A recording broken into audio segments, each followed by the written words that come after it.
Using your brand assets wisely during candidate hiring can significantly improve your employer branding and recognition.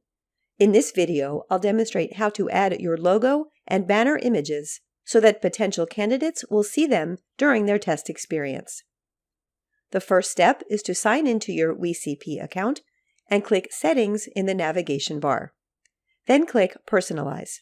For the logo image, we recommend a size of 100 by 40 pixels, and you can use an image with a transparent background. Click Change Image, browse to the image file, and bring it in. The recommended banner image size is 960 by 1080 and is added the same way. You can also set primary and secondary colors for text and brand. When finished, click Save Changes.